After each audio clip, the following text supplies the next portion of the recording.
그래서 이제 유통업종에서 제가 가장 신뢰하고 자주 보는 이제 애널리스트 분이 이제 하나금융투자 박종대 이제 연구위원님이신데요. 이분이 쓰신 리포팅을 한번 좀 보도록 할게요. 예. 업종 전망 해서 유통 업황 회복을 즐길 때다. 예. 유통 이마트는 실적 턴어라운드 시작점이 있으며 홈쇼핑 업종은 높은 실적 모멘텀을 기반으로 밸류에이션 회복 가능성이 커지고 있다. 롯데 하이마트 역시 내구재 가전 소비 확대 수혜를 톡톡히 누리는 중이다. 그래서 전반적인 유통 업종이 지금 상당히 개선이 되고 있어요. 예, 사실적으로. 그래서 제가 뭐 신세계, 현대백화점을 탑픽으로 말씀드리긴 했지만 사실 뭐 이런 롯데 하이마트라든지 이런 것들도 굉장히 개선이 되고 있는 건 사실이에요. 그래서 이제 백화점, 편의점 업체들 3분기 실적은 부진하지만 9월 중순 코로나19 완화 이후 가파른 업황 회복을 주목할 필요가 있다. 그래서 9월 중순 이후 3월 말 이후부터 3분기 말 이후부터 업황이 이제 가파르게 이제 회복되고 있는 부분이고요. 사회적 거리두기 1단계가 지속 유지될 경우 4분기 실적 개선 폭이 클 수가 있다. 그래서 최근에 이제 200명 수준이 3일 연속 좀 나오고 있는데 그 부분이 조금 완화됐으면 좋겠네요. 특히 백화점 업체들은 사치제 소비의 대표적인 채널로 탄력적인 주가 회복이 기대된다. 약간 좀 비싸잖아요, 백화점은. 예. 그동안 지속적인 실적과 주가 부진으로 바닥이 보이지 않은 듯 했던 롯데 쇼핑까지도 실적 회복 가능성이 높아지면서 제가 사는 쪽이 이제 여기 잠실근방인데 이제 롯데몰을 한 번씩 가면 점점 사람들이 늘어나고 있어요. 예, 그게 딱딱 보여요, 확실히. 그래서 저점 매수가 유효한 상황이다. 물론 코로나19가 다시 재확산하고 사회적 거리두기가 2, 3단계로 올라가면 실적과 주가는 다시 부진할 수밖에 없다. 하지만 어떻게 될지 모르는 일이다. 미리 비관하거나 낙관할 필요 없다. 이미 보유하고 있는 종목 위주로 비중 확대가 유효한 시점이다. 해서 바닥권에 있는 것들 신세계라든지 현대백화점 또 이제 그 패션 쪽 화장품 쪽으로 이제 그 신세계 그룹 계열사 중에서 신세계 인터내셔널 같은 것들 그런 것들도 굉장히 좋거든요. 그리고 정용진 이제 부회장 있지 않습니까? 또 이제 지분 많이 갖고 있는 그 광주 신세계 그거 이제 증여세 관련해 가지고 아마 활용할 가능성도 높기 때문에 뭐 그런 부분에서 그런 종목들도 튈 수도 있는 거고 특히 이제 이마트 9월 오프라인 할인점 성장률 11.6% 기존점 성장률 10.4%에 달했다. 와 세네. 가장 비용 부담이 큰 사업인 대형마트 불확실성 우려가 완화된 만큼 3분기 증익 가능성은 가시화되었다. 그리고 저번에 말씀드린 거죠. 예. 이명희 이제 신세계 그 그룹 회장, 이마트 신세계 지분 이제 각각 이제 정용진, 정유경 이렇게 남매에게 이제 증여한 부분들. 그래서 이마트는 그러니까 증여세를 적게 내기 위해서는 주가가 낮은 상태에서 증여가 이루어져야 한다. 이마트는 3분기 증익 가능성이 높아지고 있으며 신세계도 4분기부터 손실폭이 크게 줄어들면서 주가 반등 가능성이 커지고 있는 상황이다. 주식시장은 이번 증여를 실적과 주가의 턴어라운드 시그널로 인식할 가능성이 크다. 주가 모멘텀 측면에서 긍정적이다. 이렇게 평가를 했네요. 역시 이제 박종대 연구위원님의 이제 또 분석 글인데요. 이분 글 한번 읽어볼 필요가 분명히 있어서 제가 자세하게 좀 읽어드릴게요. 주가 모멘텀이 가장 클 수 있는 업체는 첫 번째, 코로나19로 피해가 가장 큰 업종이면서 동시에 실적도 바닥을 지나서 회복세로 접어든 업체들이다. 백화점과 이제 편의점 업체들이 여기에 속한다. 백화점은 이미 3분기 말부터 코로나19가 완화되면서 빠른 회복세에 있으며 4분기 증액 가능성도 예상되고 있다. 편의점은 백화점보다는 느리지만 2021년 시장 재편 효과와 기저효과가 클 것으로 예상되고 있다. 백화점 3사 가운데서는 현대백화점이 가장 투자 매력도에서 우위에 있다고 볼 수 있다. 백화점 사업 비중이 월등히 높은 데다 밸류에이션도 가장 낮으며 면세점 불확실성이 가장 낮다. 현대백화점은 운이 좋다고도 할 수 있다. 야외 쇼핑 수요가 크게 증가하는 국면에서 6월과 11월에 각각 대전과 남양주에 프리미엄 아울렛을 오픈, 추가적인 실적 개선 요인으로 작용하고 있다. 호텔 신라와 신세계는 면세점 사업 때문에 큰 폭의 감익을 경험하고 있는데 현대백화점 면세점은 오히려 손실폭을 줄이고 있다. 동대문점 오픈 이후 글로벌 화장품 브랜드 소싱 능력이 제고된 것도 긍정적이다. 하지만 이미 신세계나 롯데쇼핑을 보유하고 있다면 굳이 현대백화점으로 스위칭할 필요는 없어 보인다. 세 회사 모두 실적 턴어라운드 언저리에 있고 주가는 저점 대비 그다지 오르지 못했다. 그래서 결국은 이제 주가가 비등비등 밑바닥에 있기 때문에 굳이 이런 거 갖고 있는데 교체할 필요 없고 그냥 갖고 있으면서 추가적으로 조금 더 딴 거 팔고 사도 되는 거죠. 그래서 저는 이제 신세계 그리고 현대백화점을 조금 탑픽으로 꼽고요. 롯데쇼핑은 조금 이제 너무 이제 중국 쪽이 이제 약간 좀 포지션이 있기 때문에 그런 부분에서 저는 신세계나 현대백화점이 조금 더 낫지 않을까 생각을 하고 있습니다. 그 다음에 이제 반도체 쪽인데요. 이 반도체 쪽은요, 제가 이제 기존에도 많이 설명드린 게 비메모리 쪽, 그쪽은 장기적인 어떤 성장 어떤 섹터다. 그런 얘기를 드렸잖아요. 그래서 그쪽에서는 이제 DB 하이텍이나 이런 것들이 이제 그리고 삼성전자 이제 비메모리 사업부가 이제 성장을 해나가니까 그런 부분이 성장 업종이고 투자 매력이 높다는 얘기를 들었는데 오늘 드릴 얘기는 결국은 이제 경기 민감한 섹터니까 당연히 메모리 쪽이죠. 예. 메모리 쪽은 경기 이제 사이클에 따라서 이제 메모리 가격이 올라가고 내려가고 수요가 올라가고 내려가고 하는 거에 따라 가지고 사이클이 이제 만들어지는데요. 요 표를 한번 보면 이해가 되실 거예요. 여기서 이제 가정을 하는 게 수요 증가율은 이제 플랫하다, 일정하다 이렇게 가정을 해놓고 공정 기술 전환을 통해서 이제 공급 증가율은 이렇게 되는데 그 부분은 이제 사실 많이 증가하기가 어렵게 됐죠. 하도 이제 미세화 진행을 많이 해가지고 더 이상 미세화하기 좀 어려운 단계 정도 그렇게 내려왔는데요. 결국 이제 캐파 증설을 통해서 공급을 이제 조절하는 그런 어떤 측면이 되는 건데 사실 이제 작년이 이런 거죠. 작년에 캐파 증설을 못했죠. 작년이 아니라 올해죠, 올해. 코로나로 인해 가지고 그런 부분에서 내년도 수요 증가율이 일정하다는 가정 하에서 보시면 공급 증가율이 이렇게 이제 떨어져요. 그러면서 수요가 이제 증가율이 일정하다는 가정을 하더라도 이 공백이 생기죠.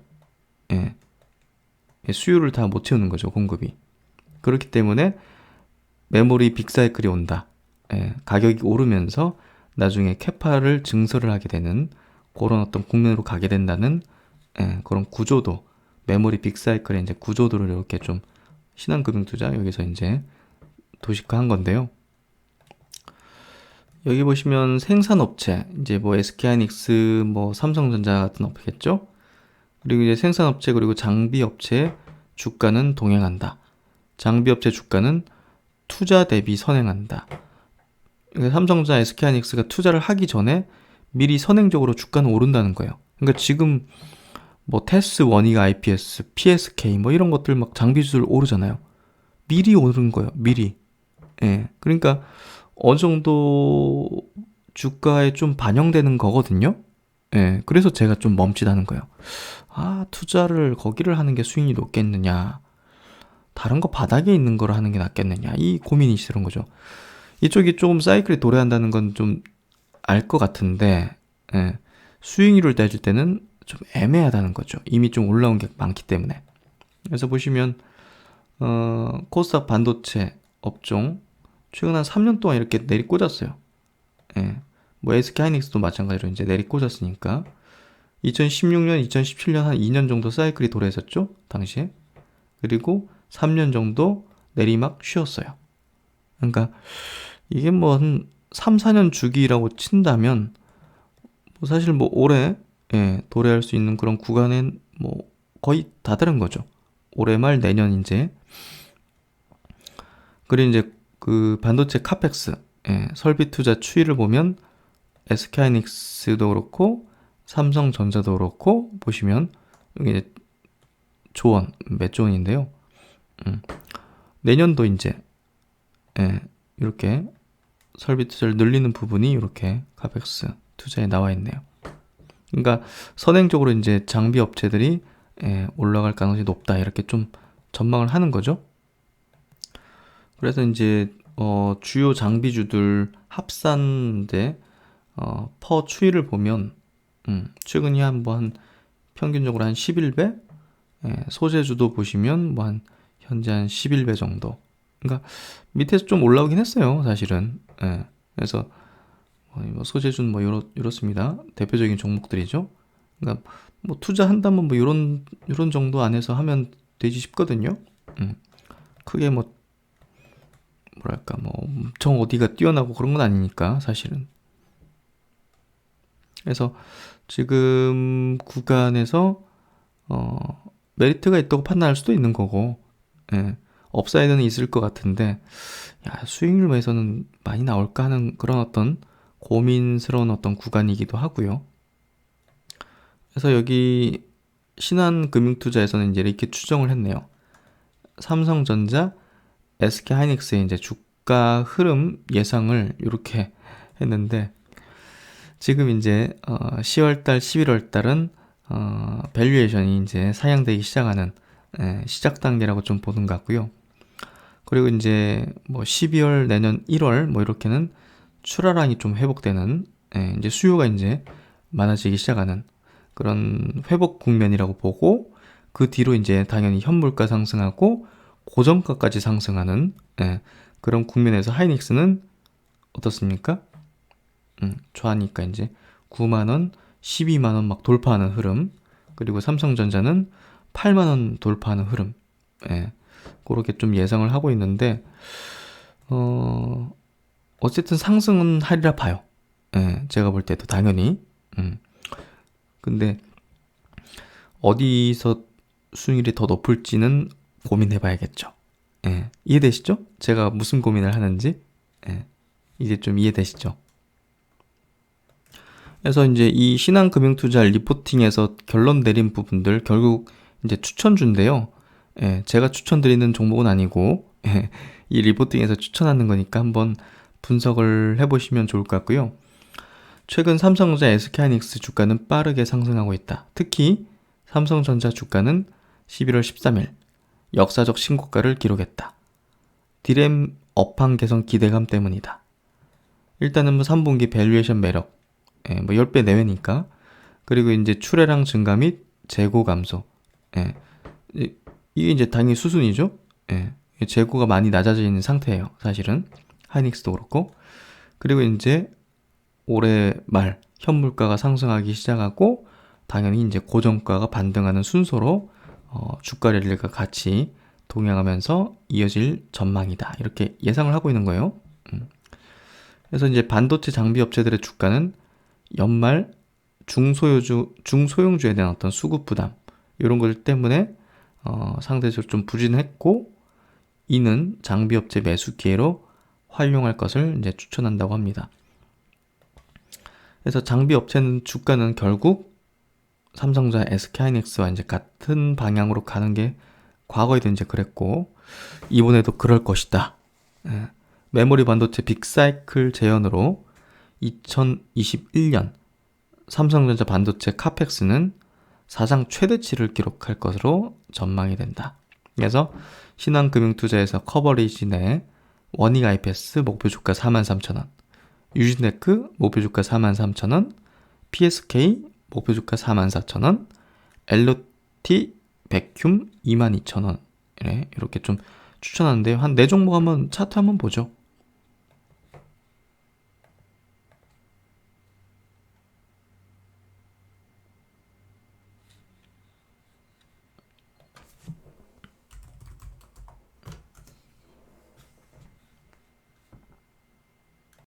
그래서 이제 방금 신한금투에서 추천한 종목군들 장비줄 차트를 한번 보면요. 기술적인 흐름을 한번 볼게요. 과열 느낌이 있는지 그런 부분인데요. 원익 IPS도 이제 주봉 차트로 보더라도 뭐 과열된 어떤 부분보다는 그래도 업사이드가 충분히 있다고 생각이 되는 어떤 흐름을 전개하고 있는 것 같고요. 최근에 이제 수급도 좋고 뭐 실적도 이제 좋아지는 흐름을 보일 거니까. 그리고 PSK, PSK도 보시면 그냥 이제 장대 양봉에 거래가 터졌죠. 그래서 우상향 패턴, 계단식으로 이제 올라가고 박스권을 이제 돌파를 하는 흐름으로 뭐 기술적으로 보더라도 업사이드가 충분히 있다고 보여져요. 그리고 이제 유진테크도 뭐 우상향 패턴을 계속 정비열로 보여주면서 향후에 이제 뭐 설비 투자 계획이라든지 이런 것들이 벌어지면 뭐 삼성전자 하이닉스에 대한 어떤 주가 궤적하고 비슷하게 흘러갈 가능성이 높을 것 같아요. 충분히 업사이드가 있다고 보여지고요. LOT 백큐 역시 계단식으로 우상향 패턴을 보여주고 있고요.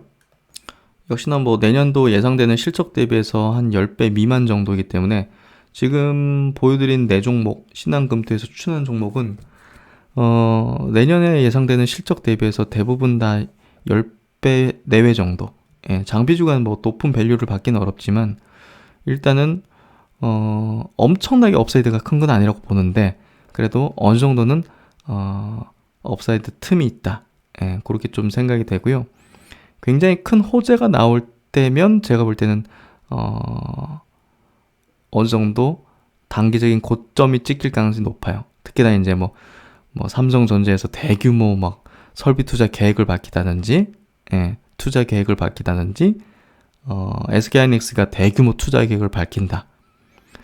연초가 되지 않을까요? 뭐 그렇게 되면 제가 볼 때는 어느 정도 단기 고점대를 찍을 가능성이 충분히 있다고 보여져요. 그래서 지금 올라왔잖아요, 이만큼. 그러니까 좀 저는 부담이 있다고 생각해요. 이해되시죠? 업사이드는 있지만 그렇다고 바닥주들 대비해서 메리트가 클까? 그런 어떤 고민이다 보시면 될 것 같아요. 그래서 이제 여러분한테 좀 드리고 싶은 거는 아까 이제 유통주에 대한 부분도 드렸지만 반도체 쪽 같은 경우도 이런 어떤 패턴, 이런 프로세스를 보이면서 이렇게 이제 주식이 올라가고 밸류에이션 매력이 높아지면 이런 어떤 단계로 나가는 과정들이 과거에도 있었고 이번에도 뭐 특별히 다르지 않게 이런 어떤 패턴을 보일 것 같거든요. 근데 여기에 이제 주가가 반응하는 어떤 탄력도라든지 정도는 뭐 항상 같을 순 없죠, 과거랑. 그렇기 때문에 그런 부분에서 또 잘 판단을 해야 된다고 생각하고요. 스터디 차원에서 한번 좀 이번에 이제 영상은 좀 보시면 좋을 것 같아요. 그래서 반도체 유통에 대한 고민들을 하는 거를 한번 얘기를 드려봤고요. 여러분도 한번 스터디 한번 다시 좀 깊이 해보시고 고민해 보시면서 현명한 판단을 좀 내려보시면 좋을 것 같아요. 그래서 저도 이제 그런 것들을 계속 영상에서 좀 말씀드리고 제가 어떤 판단을 하는지에 대해서도 또 계속 또 피드백을 드리도록 할게요. 그래서 모두가 이제 뭐 지금의 투자의 현인이 아니라 미래에 계속적으로 조금씩 나아지는 1%씩 나아지는 그런 현인이 되는 게 좋은 것 같아요. 그래서 그래야 이제 항상 겸손할 수 있고 내가 틀릴 수 있으니까 틀리면 바로 바꿀 수도 있고, 예. 너무 내가 완벽하고 내가 잘났다고 생각하면 틀려도 못 바꾸는 식으로 되거든요. 그러면 이제 나락으로 떨어지는 거죠. 투자는 절대 뭐 정말 똑똑한 사람들이 잘하는 게임도 아니고, 예, 뭐 가방끈이 길어서 잘하는 것도 아니거든요.